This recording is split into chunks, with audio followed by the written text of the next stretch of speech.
Hey guys, it's Rebel Lion, and in this episode, I'm taking the bikes out for a day adventure. We're going longer and further, but not everything works out as planned. Today, you get a glimpse behind the scenes of what it takes to create channel content. So sit back and enjoy the show. Welcome to the Cruiser Racer channel. I'm Rebel Lion of the Electron Rebels Bike Club, and this is Bike Talk. Bike Talk is a personal vlog with electric bike enthusiasts. Here we share with you news about the e-bike industry and new technologies. We also feature electric cruiser and cafe racer brands. And we specifically highlight custom and DIY electric bikes. If this channel appeals to you and you like what we like too, please click like and subscribe. Now let's get to the show.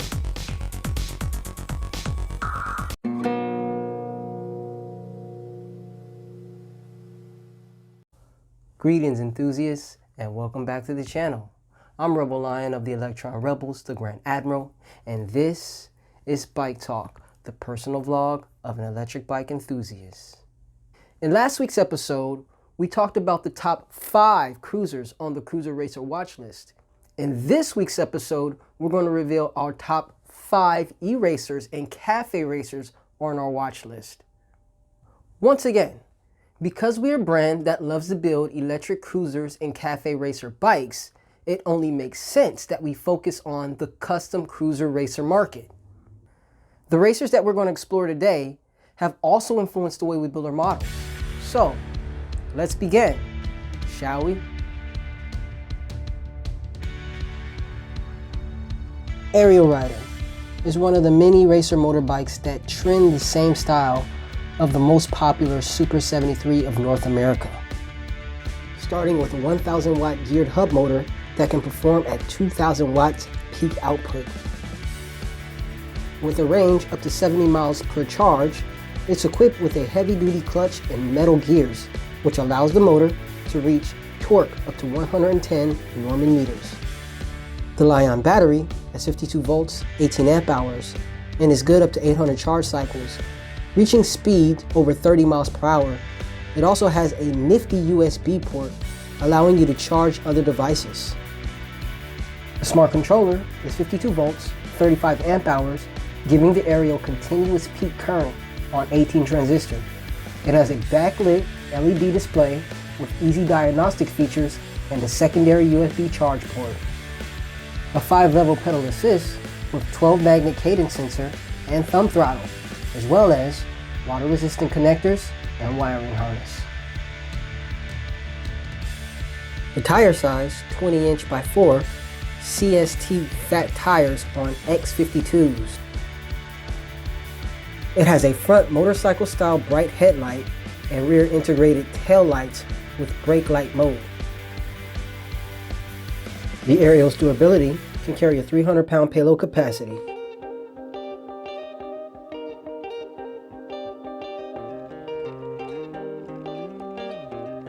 On our cruiser list, we featured the Greaser by Michael Glass, which is considered to be a cafe racer, but it performs much like a cruiser. Therefore, that's what we consider it. However, the Outsider by Michael Glass is more of a racer motorbike, and it makes this list. With a Bafang 750 watt geared brushless hub motor and Samsung lithium-ion battery at 48 volts, 14.5 amp hours, this bike has high performance. A 5-speed backlit LED display with a cadence sensor system, Taiwan Star Union hydraulic disc brakes on 180mm rollers, Shimano Altus X7 speed and 5-speed motor assist drivetrain, it can really get you moving. For your riding comfort, a padded extra long saddle. Fitted for spoke wheels, 20-inch by 4 fat tires, and powerful large retro LED headlight. A durable A6061 aluminum TIG weld frame and double down chromoly CNC alu made crown set fork.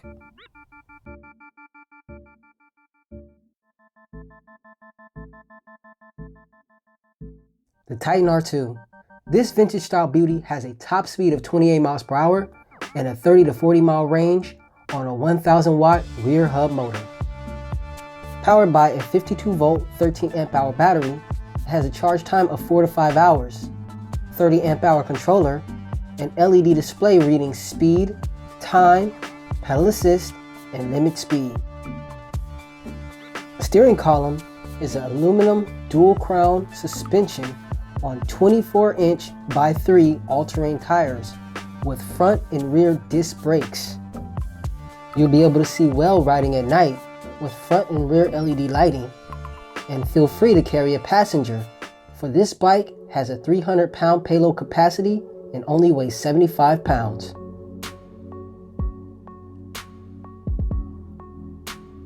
On our cruiser list, we featured the Revolt Cruiser, which I mistakenly called the Clubman, but this is the real Clubman.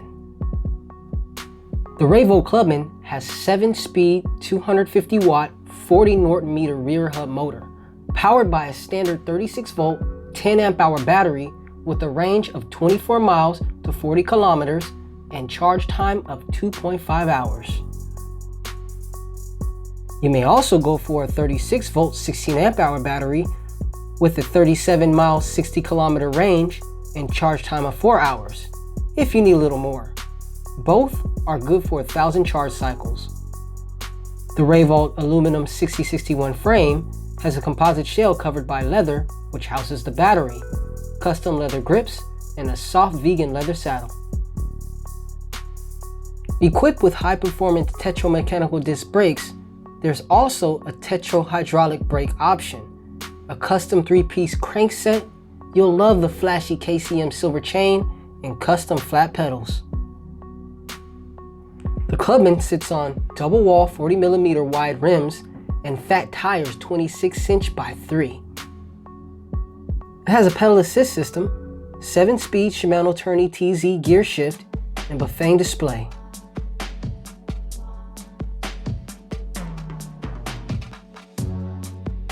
Our number one pick is a genuine work of art. Dubbed as the e-bike for music lovers, the Nordung Smart Café Racer is beyond words. The motor is a Kidi 250 watt motor with 4 assisted gear levels, powered by a 36 volt, 250 watt hour battery, 2018 650 Li-ion cells, and charging time of 4 hours. Speed assistance, 15 miles, 25 kilometers an hour. This is standard due to the EU regulations. Range starting at 31 miles, 50 kilometer assisted.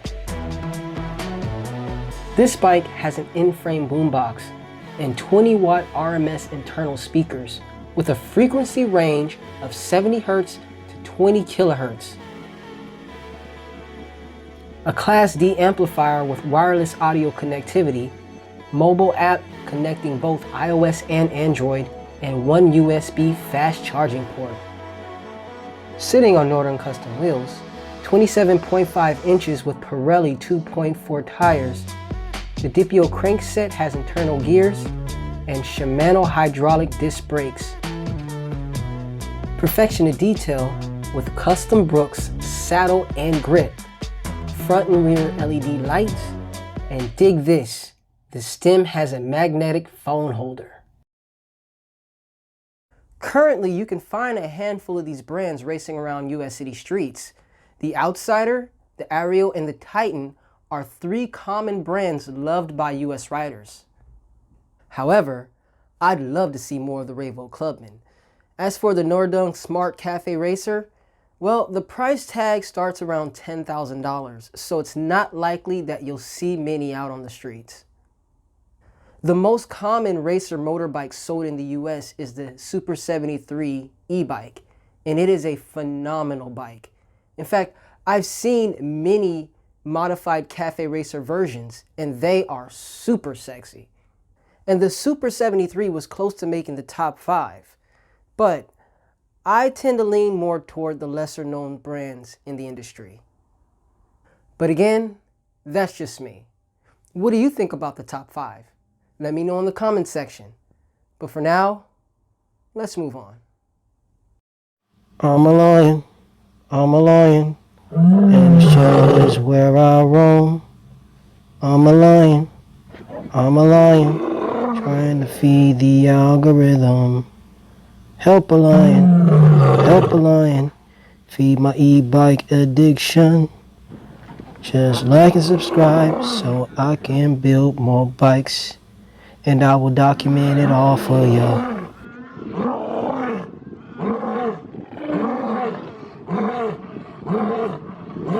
Thank you. Thank you. You're so kind.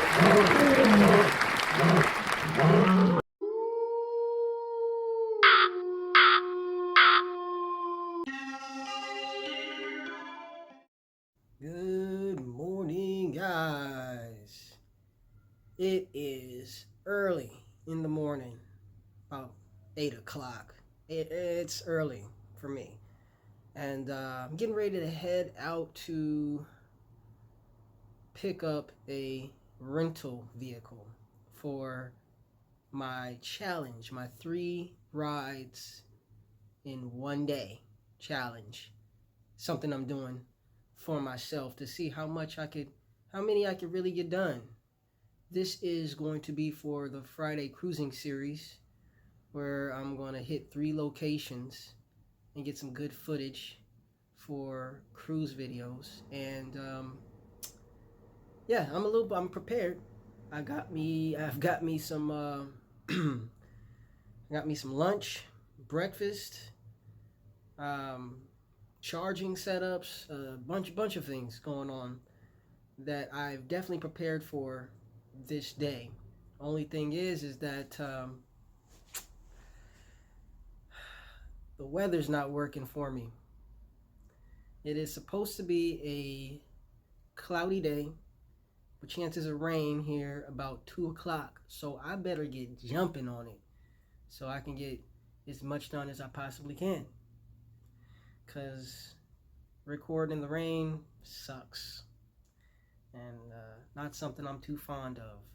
But I'm going to make the most of the day because this is the day I got the truck. And yeah, you just got to make this happen. So I'm getting ready to head up to pick it up after I chow down on this bowl of muesli. And we're going to get this day started. So let's go. All right, so we are at our first destination for the day. This is Chambers Bay, and we're going to get a cruise in with the cruiser. Ghost Cruiser is coming out on this ride. So today, for Bike Talk, especially this episode, I'm doing more of a behind the scenes on what it takes to create this content. And being that I am a solo creator, I don't necessarily have a team at this point. It's all me. So when I say we, whenever I speak and I say we, I'm talking about me and the bikes, because the bikes are part of my team. So we're gonna get out and do some riding around Chambers Bay and get some pretty good shots. It overlooks. Yeah, we're gonna go out, look at this area and just explore what it has to offer. This is basically a golf course for the most part. It's well known amongst golfers and of course the people within the state of Washington. But I think it's a pretty interesting place. So I can't wait to show you guys what's going on. Let's do this. Here's Chambers Bay. Hope you can see the golf course here in the distance. A lot of people over there shooting. It's pretty cool.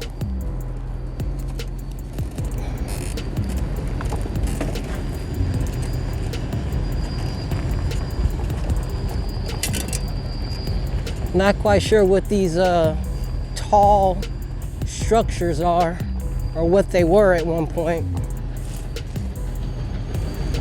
And I know this is definitely one of those famous pictures or well-known backdrops for the area. There's a lot of the trains that go by. BNSF Railroad. And there goes the beautiful part of sound. I mean, look at that. Cascadia. By far my favorite place or state in the US.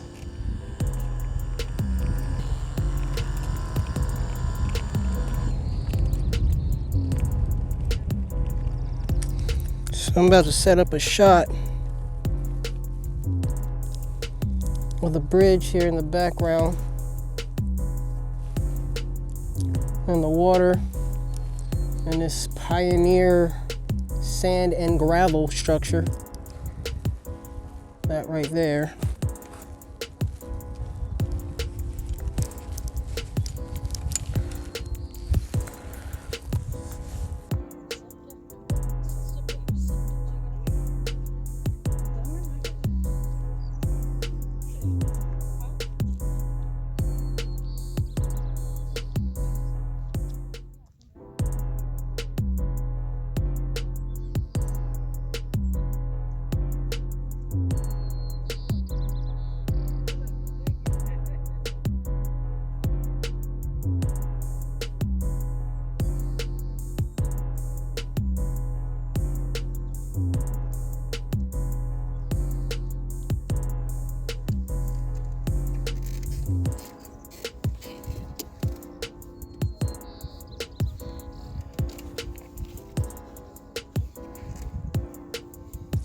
It appears that the cruiser has a leak, and I brought the wrong set of keys, so I can't get in the trunk.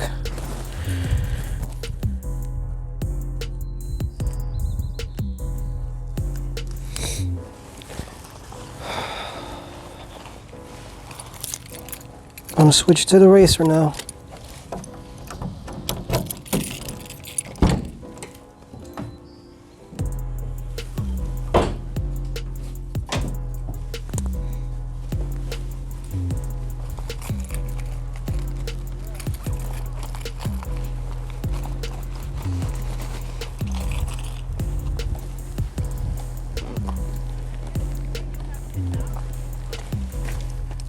All right, let's get on with it.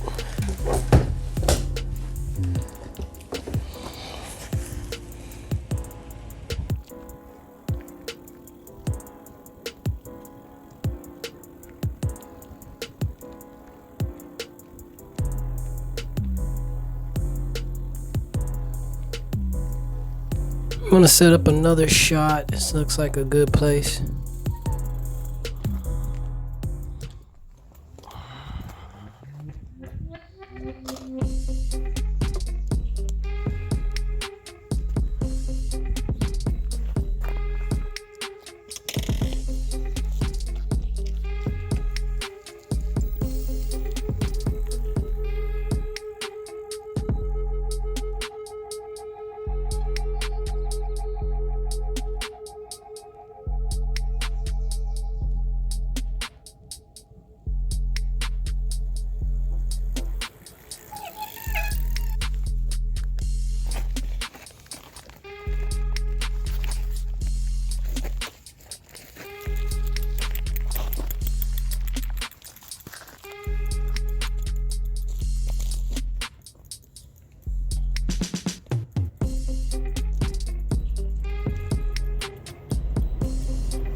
Whew. All right, so we are now leaving Chambers Bay. I really liked this location. It was a very nice area to explore. Quite a big area to explore. I believe I only did about halfway for the trail, but it was good. It was good enough. Couple things that did not go right on this ride is Ghost Cruiser has a flat or a slow leak in the tire or in the tube, and gonna have to order me some new tubes for Ghost. And I'll go ahead and get some new tubes for Smoke Racer as well while I'm at it. So Ghost had to go back in the van, and wasn't happy about it. I wanted to start it and finish it with Ghost, but that didn't happen. So could have been all right if I brought the correct set of keys for this trip, and I did not. I brought the spares instead of the original sets, and therefore I could not get into the trunk to get the pump out and just pump up the tire. Told you, there's a lot of trouble. There's a lot of things that happens when trying to put together these episodes. Not everything goes right, especially during the cruises, right? But it's part of life. So I'm gonna go ahead and head on back home and get those proper sets of keys, and then I'm gonna head over to the next destination, which is a mountain bike trail, which is mainly for Smoke Racer anyway. Smoke Racer and I wiped out coming down a very steep hill at too high a speed, and I wiped out and bent the rim like a potato chip. Yeah, bent the rim like a potato chip, and had to change the wheel or the rim for Smoke Racer, and the rim that I changed it from came originally off of Ghost Cruiser. It is a polished rim, and it needs, one, to be turned properly, and two, it's got paint on it. It's like I said, it's polished, it's painted, and it just squeals when braking, so it is quite annoying. But that was a quick fix in order so I can do this day. So, things don't always go right, but you gotta make lemonade out of lemons, right? So that's what I'm doing. So yeah, I'm gonna go ahead and get back and, like I said, get that spare keys, and so I can pump up Ghost. And I think I'm gonna try to do one more ride during this day, and I got one other place that I think I'll check out that I could use Ghost Cruiser for, so we'll see. However, for those of you who caught Tea Time going longer and further, I did mention that I was going to get the Enterprise van, and that wound up not happening. And I'll tell you why. I decided to go with the U-Haul because I did not want to take the extra 3 miles out of my way to pick up the Enterprise van, and I wasn't going to be going more than 50 miles. After doing the calculations of the destinations that I wanted to do, after calculating all those miles for this trip, I found that I didn't need to, I didn't need that many miles after all. So looks like today I'm gonna get away with doing about 30 miles round trip, and it all worked out a little better. So when I checked in with U-Haul today, and they did a kind of a deposit on rental of the whole trip, it calculated out to about $65, which is great for me. So we keep it within 65, we're good to go. So that's why I decided to go with the U-Haul today. But as I decide to go further, I'll definitely be looking at the Enterprise. So it's good to know that I have two different places I can go to. There's always an alternative. So yeah, let's get going.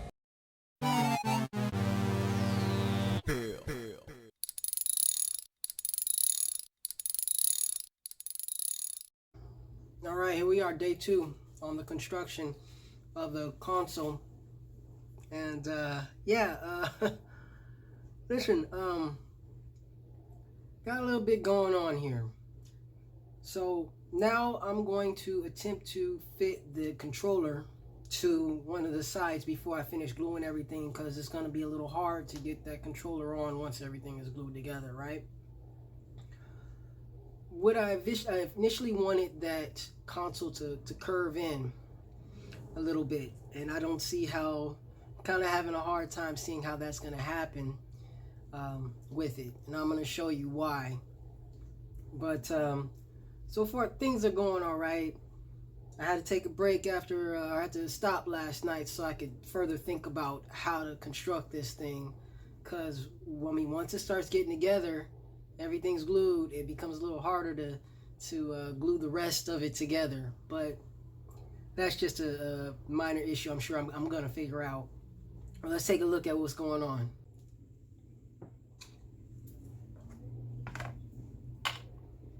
All right, so controller.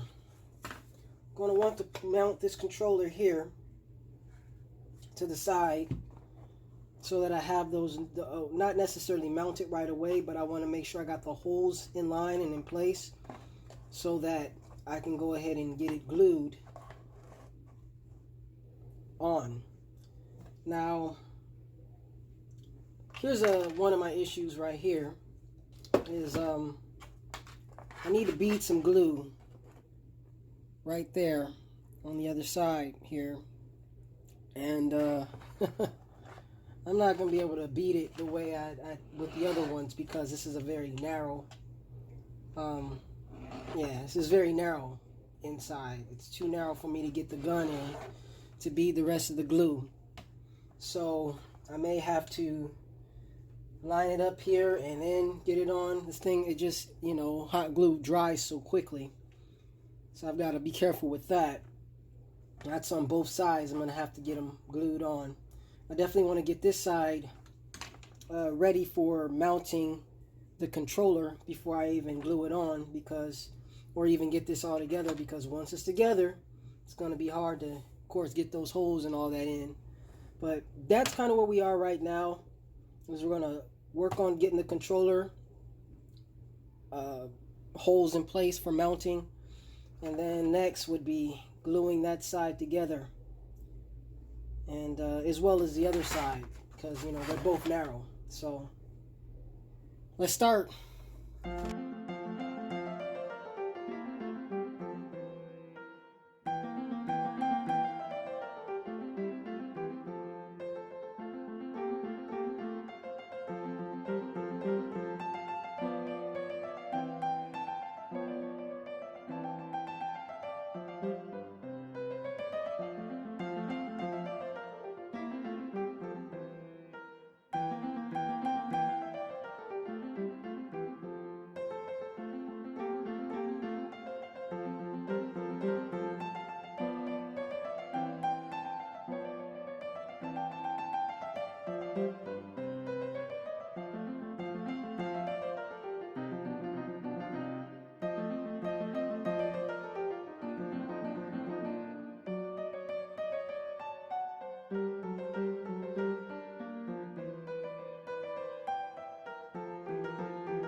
All right, this is what's going on now. So take a little break off of recording the actual process, because I needed to figure some things out. And so here we go with our model. All right, and a few things that I've been trying to figure out is whether I was gonna need to get some tube, pipe tube, or pipe fitting for tubes. Yeah, that for to keep this from moving around once it goes on that bar, because it doesn't quite hug the bar, and that's on purpose. But instead of pipe tubing, I figure, and then I tried it on the bar as well, the top tube, that what I can do is I can fit old inner tube on the inside of here. I'll just glue some inner tube inside of this whole lining here to make it so that it hugs and it's gripping quite tightly. So I've got that part figured out. Now I want to close the box, and originally, like, the box was supposed to be curved in, but that shape isn't gonna quite work for a build. It's gonna be a little tough to accomplish that, and more material, which I didn't want to go for and do. So what I'm gonna do is keep it this way, keep it square, and I'm gonna place a piece over here up the top part of here, leaving these two alleys exposed for wires to come in and out. That made more sense to me. So I'll get a piece, I'll cut a piece that will cover this top part here, and then on the other side. Now, for the lid, I want to put a lid on top, because you need to be able to open this up in order to either replace a controller if you should need to, or to adjust, whatever the case. So I'm looking at making a lid on top, something that will kind of overlap the sides. So a top with some what are they? They will be kind of overhanging or overlapping pieces of that top that will come over on this side, and then we'll be able to screw that top on, and then you could pull it on and off when needing to do something on the inside. So that's where I'm at right now with this model. So far, I think it's all right. I sat on the bike, as you saw, to make sure that it wasn't too bulky or hanging out, so that you would knock your knees up against there, which so that's where we are. So that's the progress of this. It looks like I'm gonna need to order some more hot glue sticks, because I'm on my last one and it's definitely not going to be enough to finish this project. So I'm going to order some more hot glue sticks. I'm going to go ahead and just cut out the inner tubing, and make some inner tube lining for it. But until I get more hot glue sticks at this point, that's as far as I can go. However, I am going to continue to make the parts for the rest of the model, like the lid and then the side pieces, and we'll see from there. So that's where we are, guys, creating.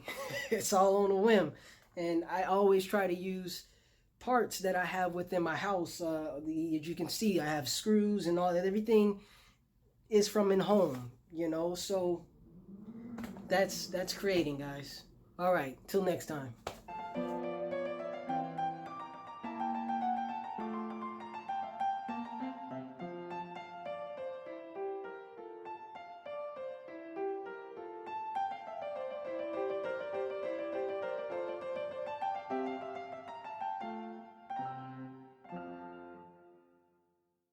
Well, that's going to wrap up our show for this week. Thank you so much from the bottom of my heart for watching this video. There are millions of things to watch on YouTube, and I just want to say I appreciate you personally for stopping here and watching this show. If you'd like to support this channel, you may do so by first clicking the like button and subscribing to the channel for more content that we have coming out weekly. Also, you can head on over to Teesprings and check out our t-shirt designs. I'll post that in the description below, as well as show you here. There we go. One of our many designs that we have on that platform. Other than that, once again, we'll be back next week with more content and more to bring to you here from the Cruiser Racer channel. So until then, stay safe and ride easy. If you'd like to be part of our purpose, mission, and our journey, please consider becoming part of the Electron Rebels Bike Club. You can find links to the club in the description below. Ride easy.